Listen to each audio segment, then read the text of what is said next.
Yeah, I've got to figure out something with this mic because the way it got my collar working, I'm not a huge fan of it. I'm not. But anyways, we're back here with afterthoughts, maybe AC's afterthoughts. You know, still workshopping what the branding's gonna look like, and it'll be available on a different feed at some point as I finalize what it looks like.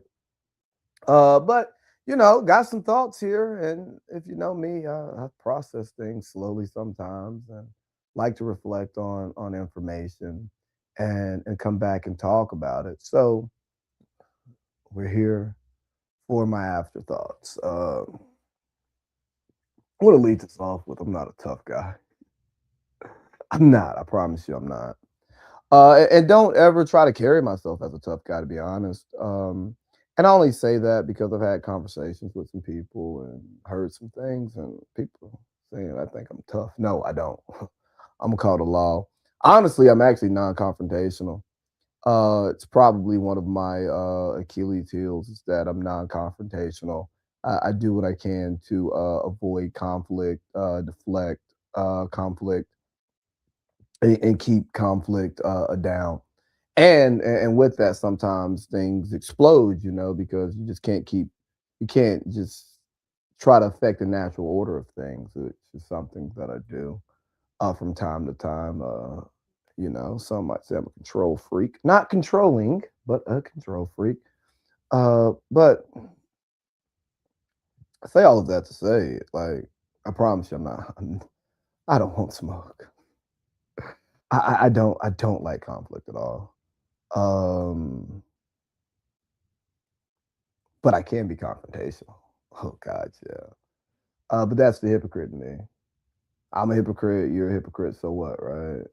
Or what? I said I'm a hypocrite. So are you. So what? Yeah, yeah, that's what we said. But really, we're all hypocrites, and I, I think it's important for us to be open about our hypocrisy. Try to tell people our leans, our biases, and ultimately what's most important to us so that we can better navigate the hypocrisy. Because everybody says they're a loyal person, everybody wants to be loyal to the soul. But at the end of the day, we're all only loyal to ourselves. Now, along the way, you're going to be loyal to other things, hopefully. But truly, at our core, we're loyal to ourselves. And we're loyal to ourselves. We're loyal to others and other things so long that it supports our own self loyalty. A business relationship, a job, a marriage, a friendship, love for an artist, to a restaurant, a night spot. You're only loyal. You're only as loyal as it is giving to you.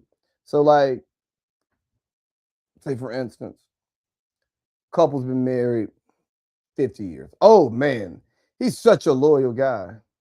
Well, yeah, because being loyal serves his interest. Still loyal to himself. It just happens that y'all have enough shared interests that the loyalty remains. And I say a lot of this to say, oftentimes in life, when things happen, we process it from our point of view. We only look at our point of view, but we never take the time to look at someone else's point of view. You get caught up on right, wrong. Instead, you should just look at something from a person's point of view. And then if you look at it from their point of view and now you can understand where they're coming from, it can better help you come to a common place or just realize, hey, I get it. I get why you feel this way. I just need you to get why I feel this way. It's not right or wrong. Things work when they serve, when they're both serving, but when they're not serving, both people are doing the same thing, doing what serves them. We're all doing what serves us. We're all selfish. Even when we're selfless, it's because it serves us. Some are more selfish than others, but we're all just as self-serving. And so that takes me to like being loyal to a code. And I already say the code we're most loyal to is ourselves. But think about like loyal to a bro code, loyal to a black code, loyal to a white code, loyal to a woman code, loyal to whatever code it is, right? But I think about the bro code, right? Because that is probably, besides myself, obviously, the code I'm most loyal to. And then I think about, I don't want to do this. Let's just stay here on the bro code, right? At what point does the bro code become no code? And I'm a hypocrite, right? But really, like, at what point does the bro code become no code? When you're thinking about the bro code, you loyal to your bros, right? I got my brother's back. I'm on my man's side. I'm gonna rock with my guy in public always. In private, things are gonna be handled appropriately, but publicly, and that's honorable. And most of us do it, I hope. People I keep around me, we do it. Countless times we do it. But what happens when things the bro code conflicts with your code?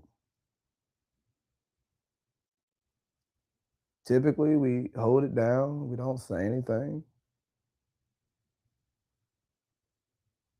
And then you ask yourself, okay, now I'm enabling behavior that I don't agree with. I'm enabling this toxic behavior. And it's like, is that even really being loyal to the bro code? Because if being loyal to the bro code is having your brother's back, then why would you allow your brother to do something that you don't support? So you're really being loyal to that person, or you're just avoiding conflict, being loyal to yourself. I mean, because we think about it, like you think about the criminal code. Everybody hates snitching until they facing time. Yeah, everybody hates a snitch till you become one. Because again, we're loyal to ourselves. We're not loyal, like we're loyal to things as long as it serves us, right? And some people hold it down because guess what? Again, it's self-serving. They believe being loyal to that code is being loyal to themselves. And maybe it is. But getting back to loyalty to the bro code and like when does the bro code become no code? I realize that is what toxic masculinity is. It's not the actual, it's not the events that mainstream will call toxic. Because how toxic are you if you explain your toxicity and you allow people to take a chance, right? Sometimes we sign waivers to take risks. Yeah, it's risky, but you signed up for it. You know, if you bungee jump, you skydive, you know that it's risky, but you sign off on it. If you ride a motorcycle, you know that it's risky, so you pay higher insurance, right? But it's your accepted level of risk. Where I think the bro code has become toxic masculinity because it doesn't allow for an accepted risk. You understand what I'm saying? Like, Because if you're always going to be loyal to what someone's short-term interests are and expect them to do the same for you, the goalpost keeps moving. And if the goalpost keeps moving, everything becomes okay and acceptable. And if this is what you're most loyal to, when the other things you're loyal to conflict with that, you're going to fall back on that because that's your comfort.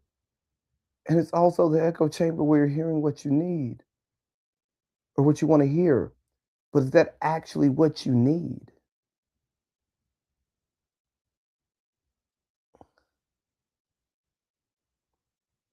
And I remember the wife one time told one of my friends, y'all don't hold each other accountable. And I'm like, yes, we do. You don't know what we talk about privately and what people say. But then you ask yourself, is the private conversation true accountability? Does anything change? Okay, somebody brought something to your attention that was wrong. They may validate what somebody else said, or they say it's not wrong. Or, hey, you know what you're doing. Like, you're a grown ass man. I say that all the time. I'm not going to tell a grown ass man what to do, but why not? These same grown men come to you for advice when they want it. Why wouldn't you offer it when you think they need it, whether they want it or not? Because that's what you would do for somebody that you're loyal to. You would try to help them when they don't want to help themselves. That's what makes loyalty so heartwarming and so impactful. It's because you're looking out for somebody when it may not necessarily best serve your immediate interest. So looking back, man, I did the toxic masculinity thing, making fun of culture and society for calling everything that men are doing toxic. And although I still disagree with that and with what they were attacking, because I do think they were attacking fundamental elements of humanhood and manhood, I will say there should be a true attack on what is toxic and masculine culture and re-examining the bro code, right? And what that means and how we move around through that so that we are truly good brothers to our brothers and help them be the best versions of themselves, whatever that looks like. But shit, while we're here on toxic masculinity, I got some thoughts on Luke Kornet too, man. And pretty much is shut up and mind your business. This is America. And like the beauty of America is people can do things. Well, that's at least what we think or what we hope or what it's been sold to us. But hey, the objectification of women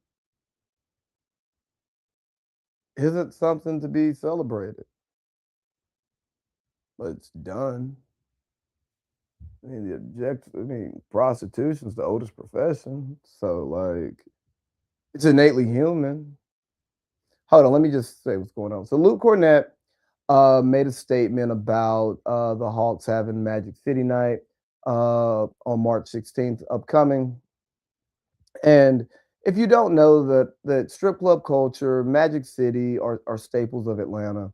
And it's not just about the strippers, the dancing, and the good time, but it's just really it's just really part of the culture. You know, it's part of hip hop culture. It's where business is done. It's good eating.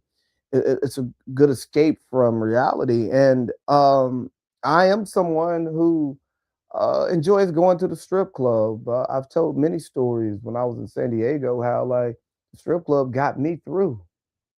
You know, a man was going through it. You go in there, drink you a little something, look at something, get to talking, build relationships, network, build relationships.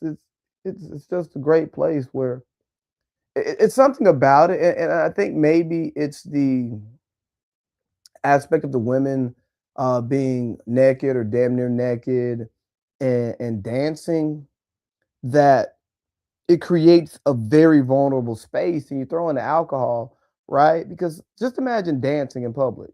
That takes vulnerability. Being naked takes vulnerability. Doing it in public. Now, dancing naked for people's entertainment and money, yes, yes, I know I'm a man who enjoys it lustfully. I do, I'm being honest. But that takes a certain level of vulnerability. And maybe the conversations lead to them getting more money, right? But it takes vulnerability to create vulnerability. And maybe some of those women are hurt and broken, but here's a place where these broken souls can be healed for some time. I'm not saying that's every situation, but that is part of it. But if you haven't lived it, you haven't done it for whatever your reasons are, be careful when you speak about it. But also, man, they just celebrating the restaurant and the wings. They ain't even talking about the strippers. So what are you really doing? And you play for the Spurs and y'all aren't even playing the Hawks that day. What do you care? Again, you're free to voice your opinion because this is America where some of us have free speech. So yeah, get it off. Pause. Oh yeah, I'm done pause stuff. Like, that's worse than this stuff Luke Kornet's mad about. But let's just be real. Like, mind your business. Voice your opinion. Every woman in a strip club not there against her own will. Now, I do have an issue with human trafficking, and I think that there should be more, real background checks done to make sure that these women are here on their own and so forth. But there's a criminal underworld, and we know that exists. So I'm not going to be naive to it. But no, I'm against human trafficking. And maybe, if you're against the objectification of women, Mr. Kornet, use your platform to talk about the Epstein files. I read today that some 65,000 pages were allegedly deleted. That's what I read. I don't know because I haven't read them and wasn't there to verify, but that's what I read today. But, some things are cultural and we need to understand culture and allow other cultures to be exactly what that is. We don't need to live in some homogenized world. I remember the episode of Fairly Odd Parents where Timmy Turner wished everybody would look the same. And very quickly, you couldn't tell who was who and what is what because everything was the same. Don't don't allow them to push us there. But speaking of Luke Kornet and his views, that they're kind of in line with this. I was in Bible study this week, and reading this book, and I haven't been to Bible study in months. I'm not gonna lie to you because typically we record the Village Vets on Tuesday, and that's when my Bible study is. But you know, we're not recording the Village Vets on Tuesdays anymore, or Wednesdays or we're not recording the Village Vets anymore. That's not a thing for me. So anyway, so I pull up and I was interested in participating in the classes because I was interested in the topic.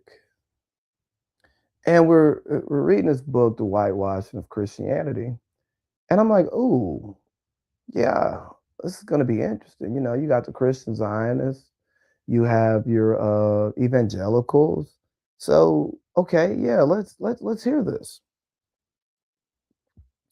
And as we're going through it, I realized and they're even speaking about the Trump movement. And I'm like, oh, what is this? And my initial question is if heaven is the goal, why is this book even relevant? But we have black people leaving the church, and we have black people leaving the church because the loud evangelical message, and they're like, how we worshiping the same God. So I go, oh, okay. From that perspective, this absolutely makes sense because this is something to go after the mainstream narrative to help people understand that, hey, there are false prophets out here. And look at the word, you know what I mean? Like actually get into the word. And if you get into the word, you'll understand that these people aren't necessarily speaking from the word and rightly dividing the words of truth, you know. That's why it's important to read the word for yourself and not just listen to the leader in the pulpit, because the pastor, the leader, the minister, whatever you call them, that maybe have been ordained by man, but that doesn't mean they were ordained by God. And unfortunately, we don't always know who's truly ordained by God instead of by man because there's so many distractions. So many distractions that are earthly and secular that would lead one to believe that a minister was ordained by God because this person has so many earthly possessions and has the things that our human soul desires. So you think that that person is connected to God, but then if you get into the Word and you understand what who Jesus was, especially Christian religion, and how Jesus carried himself, uh, it's a little bit different than a lot of those who are speaking, teaching from his word. And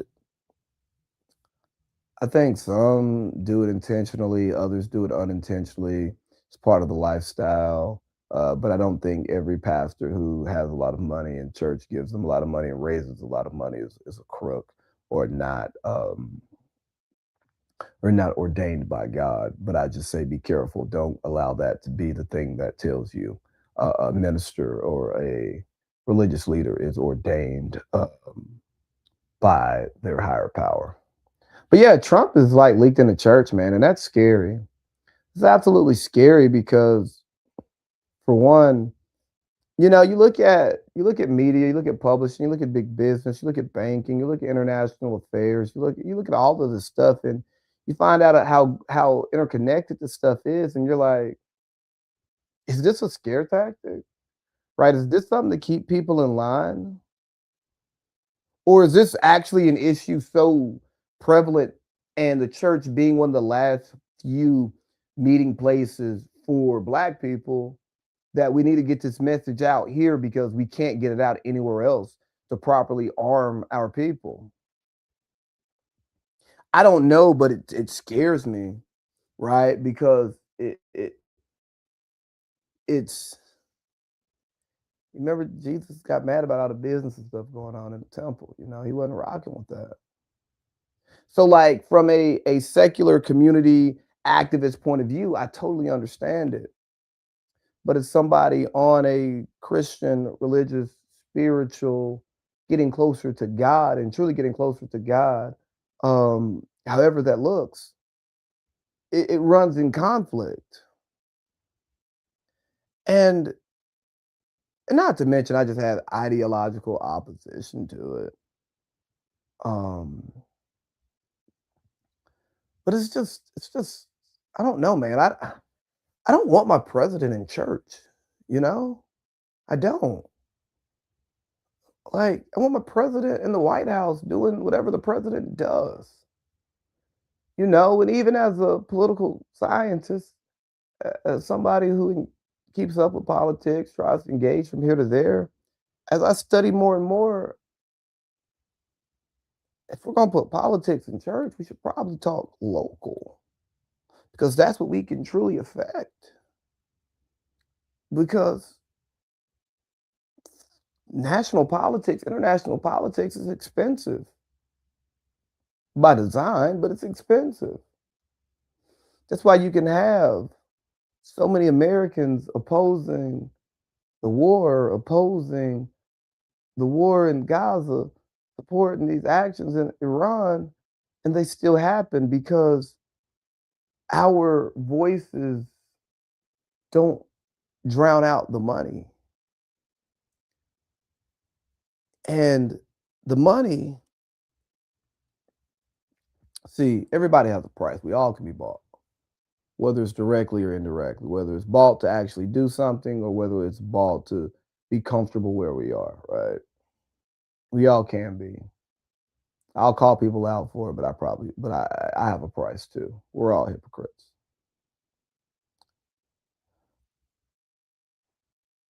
But when you're in a country that, you believe that voting is important and your voice matters, but then you see that the things you vote for don't happen because of money interests, that should tell you why that your vote doesn't matter. Right. And then when you can take a book like the Bible and yes, you can use that book to manipulate people and stuff. It's been done for centuries. But then if you also just take it from a educational point of view, the values that it teaches, right? You can compare it with any other world religion, right? You take these values that our mainstream religions teach, they're pretty much the same values. So if we're actually applying the values to get closer to God, and that's what's first, not our race, not our economic status, not our political power, not anything else, right? Don't you think we would naturally live in a more harmonious way to where we could trust people more? Because naturally we're not that way. We're what we are and how we're living. But we have all of these people. And again, I'm these people. I'm a hypocrite. So are you. So what, right?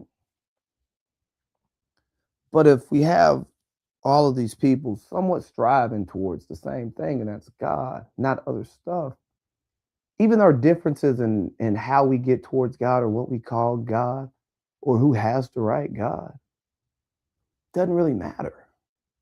Because even if you're trying to evangelize to people, you lead them to water and then you allow them to drink or not. But if they don't drink, you don't get mad at them. You don't treat them any differently. Love your neighbor as yourself, you know? Or is it because that person who's different from you isn't your neighbor? I'm just saying. So even it's the hypocrisy in religion. And I don't think a lot of it's intentional. I don't think a lot of it's malicious. I honestly don't think most people act maliciously. I just think they act in their own self interest or what they think is in their self interest. But thinking of people acting in their self interest, we've got a war going on in Iran, or warlike activities, however you want to call it. Um, I'll catch up on what Congress did later today because I know the House had a vote today. I didn't check it before recording.